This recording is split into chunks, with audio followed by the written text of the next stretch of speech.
Adventure Time shows us a land of Ooo full of life, laughter, and colorful kingdoms. But the glimpses we get of its distant future tell a very different story. The Ooo of tomorrow is a haunting place filled with mysteries, broken legacies, and fragments of a world that once thrived. It's clear that something has happened, something that erased everything Finn and Jake ever built. After the events of Come Along With Me, humans migrated to Ooo, reuniting with the world they had once abandoned. But in the far future, humanity is gone again, leaving behind only ruins and whispers of their presence. We see the Candy Kingdom's residents trapped inside strange gumball machines, Princess Bubblegum herself imprisoned, and Marceline fighting to bring her back. Jake's bloodline continues in this new age, but not without conflict. His grandson, Gibbon, steals one of the gems from Ice King's crown, battling the weakened Ice Thing. His descendants seem tied to the new Pup Kingdom, advanced enough to explore the stars. Opposing this legacy, we meet Shermy and Beth, the new heroes of Ooo, while the giant Sweet P roams the land, carrying one of Finn's swords as a relic of the past. This is the future of Ooo, a world that feels less like a dream and more like the ashes of one, where every secret raises even darker questions about what happened in the ages we never see. In Adventure Time, the Candy Kingdom seems to be the center of Ooo. However, in the future, this kingdom seems to be abandoned, its citizens nowhere to be found, and the large metropolis that had grown outside of the kingdom's walls lie in ruins. Much of the surrounding landscape has become cleared, such as the cotton candy forest and the rock candy mountains. There are signs that the Candy Kingdom experienced a catastrophic event, as abandoned vehicles and crashed planes are seen scattered around the area. This vision of a bustling metropolis is strange because throughout most of Adventure Time, the Candy Kingdom always felt like a medieval society, not a futuristic one. But there could be an explanation. At the end of Come Along With Me, Finn convinces the surviving humans to return to Ooo. For a time, it seems they lived alongside the Candy people, and the human influence may have driven the rapid development of the Candy Kingdom into a modern city. But clearly something went horribly wrong, and when we finally see Lemon Hope's future, humanity has once again disappeared. And this raises a powerful question. If humans truly went extinct in the land of Ooo, then what was the point of bringing them back? Finn's greatest achievement in the finale was convincing the humans to leave Founders Island and rejoin the wider world. It was one of his few moments of true victory, proof that he had changed history for the better. But when we see the future, that legacy feels erased. Did Finn's greatest triumph ultimately mean nothing? Who or what did he really save? Yet perhaps extinction isn't the answer. In later glimpses of Oo's distant future, we see signs of a highly advanced civilization, spacecraft, technology, and hints of societies that may have moved far beyond Earth itself. This opens another, far darker possibility. The humans didn't just leave because of a comet or catastrophe. They fled something older, something that once nearly wiped them out before. The Rainicorns. In Adventure Time, it's casually revealed that Rainicorns once fed on humans. In Her Parents, Lady Rainicorn's mother and father even try to eat Finn without hesitation, and in the flashback from Everything Stays, Two-Bread Tom recalls that one of humanity's greatest fears were those hungry-looking rainbows. It's played for humor in the show, but in-universe, it's horrifying. A reminder that the war between humans and Rainicorns was once very real.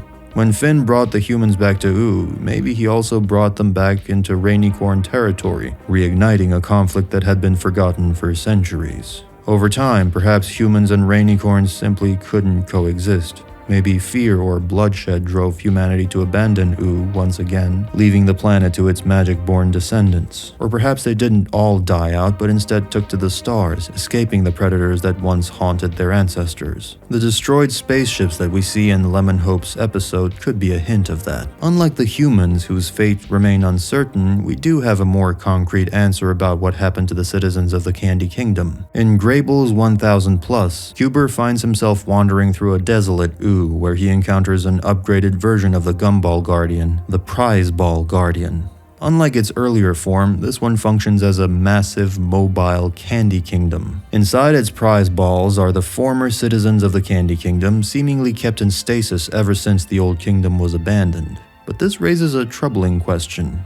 Where is Princess Bubblegum? Why would she leave her people sealed away during a crisis? For that, we have to look back at the opening sequence of Come Along With Me, which actually offers one of the clearest glimpses of Oo's future. The intro is loaded with mysteries, but one of the most striking moments shows a pair of dark pink hands gripping prison bars. In the series, there are only 2 characters with hands like these, Aunt Lolly and Princess Bubblegum. Yet the shade, shape, and design resemble Bubblegum's far more than her aunt's. And if this is Bubblegum behind bars, then who is the hooded figure we see just after? At first glance, it might seem like just another mystery character, but the clues strongly point to Marceline. The color of her pants and boots match her most iconic design, blue jeans and red boots, but the real giveaway is what she's sitting on. That strange duck she rides isn't random at all. It's the same giant duck that appeared in the episode Evicted, the very first episode Marceline was introduced in. Its presence here practically confirms the connection. And if that wasn't enough, when you zoom in on the telescope, you can even spot the initials MA, which match Marceline Abadir, her full name. All of this suggests that in the distant future of Ooh, Princess Bubblegum may be imprisoned and Marceline is still around, most likely trying to rescue her. It's a haunting image. The ruler of the Candy Kingdom locked away while her closest companion continues to fight for her freedom. But who could have done that, and why? One very obvious possibility is the ice thing. In the beginning, he seemed happy, as we saw when he married Turtle Princess, but later he descended into madness and began kidnapping princesses. It mirrors Simon's story. He started stealing princesses not immediately after, but ultimately because he lost Betty, so perhaps the ice thing followed a similar path. After Turtle Princess died, and while turtles can live for a very long time, certainly not 1,000 years, her loss may have been the breaking point that pushed the ice thing into insanity. However, there seems to be more to the story. The ice thing's descent into madness might not have come from grief alone, but from betrayal. At some point after his marriage, Jake's first grandson, Gibbon, seems to have stolen one of the Ice Crown's jewels from Turtle Princess, most likely before her death. If this theory is true, then Gibbon's actions not only granted him unimaginable power, but also severed part of the Ice Crown's magic from its rightful bearer. That theft could have been the final spark that turned the Ice Thing's sorrow into full-blown insanity.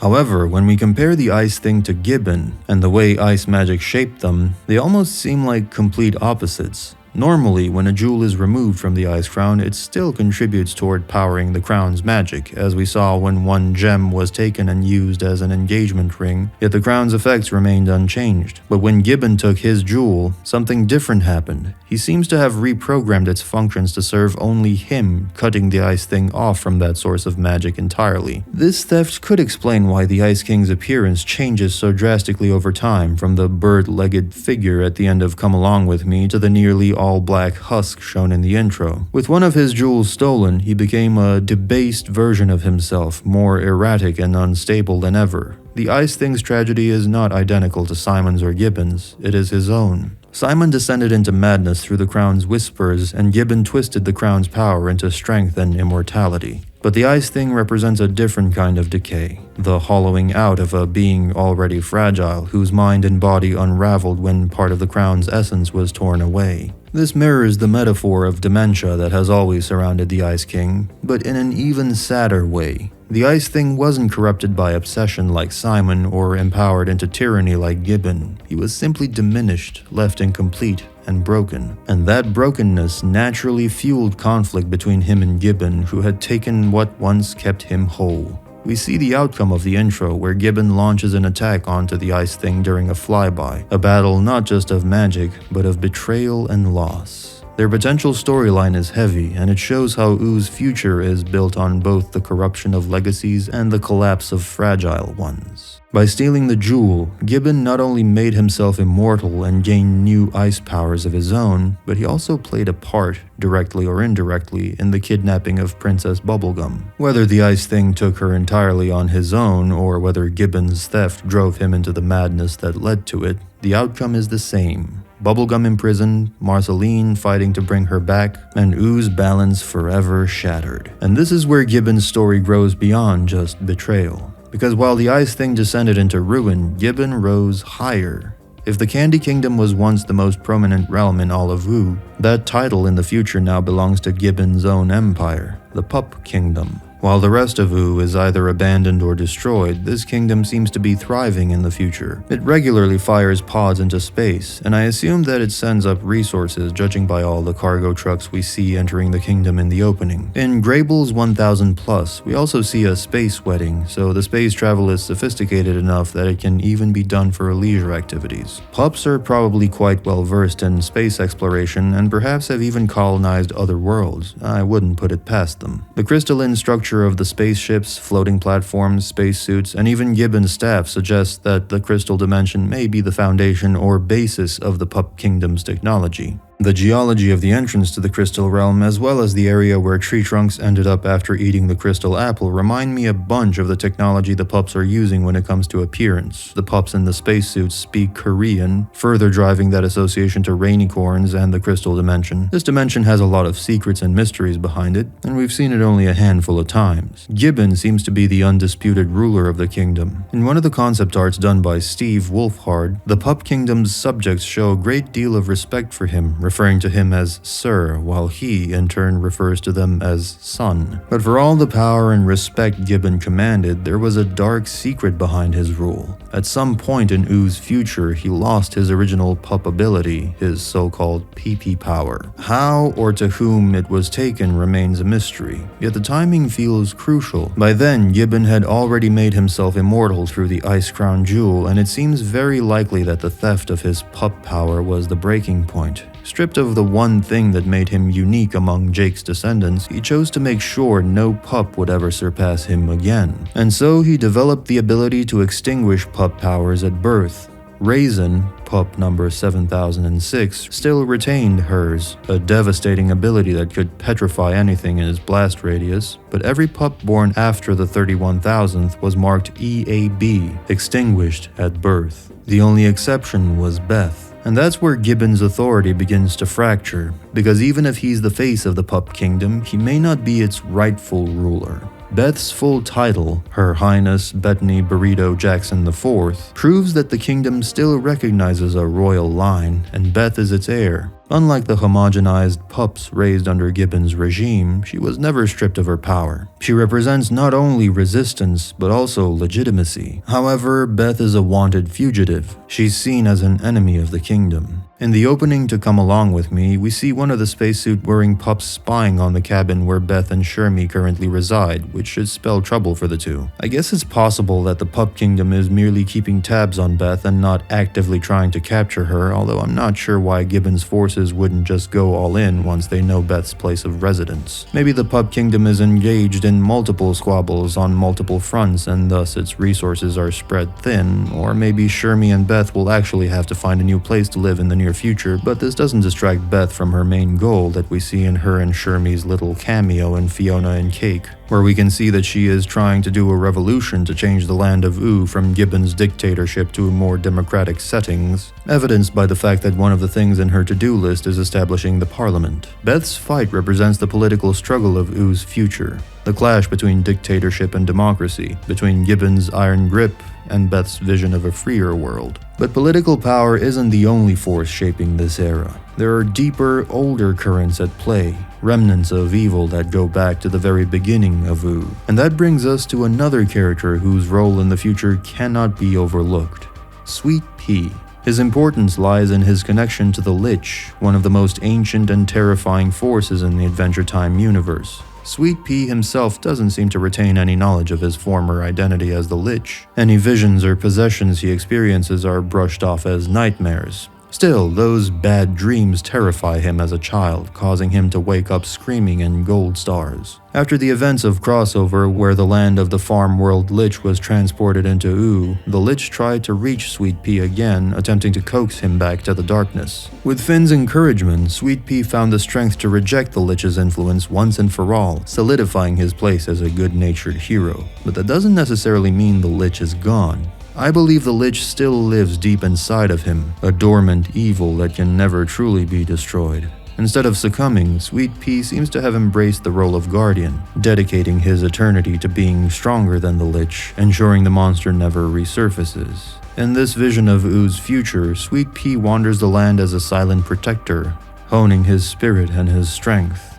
He feels like the Billy to Shermy's Finn, a giant from another age carrying the shadow of the Lich inside him. When the new heroes meet him, I imagine he might be apathetic towards heroism at first, reluctant to get involved, until the darkness stirs again. At that point, Sweet P could either become their mentor or their greatest threat. There's also much potential in his character if the writers ever choose to explore a Shermy and Beth spin-off, and Sweet P's presence could be the key to connecting Oo's ancient evils with its distant future. While Beth represents rebellion and Sweet P carries the weight of Oo's ancient evils, Shermy stands as the purest echo of the series' original spirit: adventure.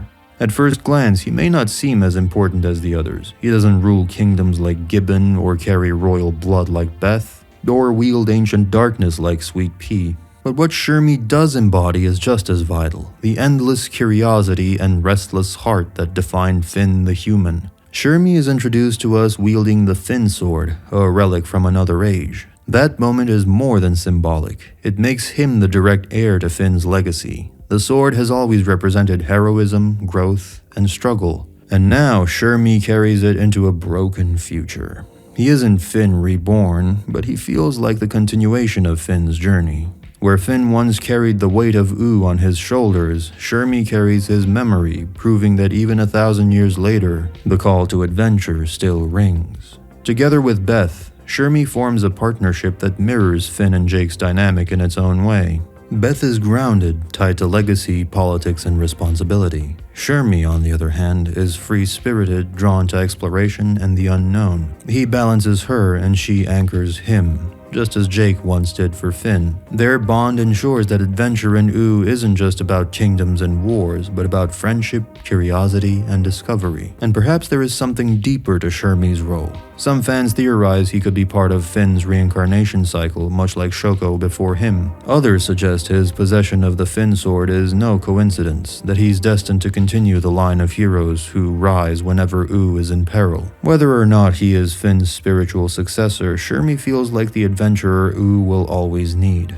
Not a king or a giant or a chosen one, but a wanderer who picks up a sword and keeps moving forward. The land of Oo's distant future is not the colorful, quirky world we first fell in love with. It is a place of ruins and silence, where the Candy Kingdom lies abandoned, humanity has vanished once again, and the heroes of old are only remembered through relics like Finn's sword. Maybe Ooo was always meant to fade. Maybe that's what makes its adventures matter. Because every story, no matter how bright, eventually becomes a legend told in ruin.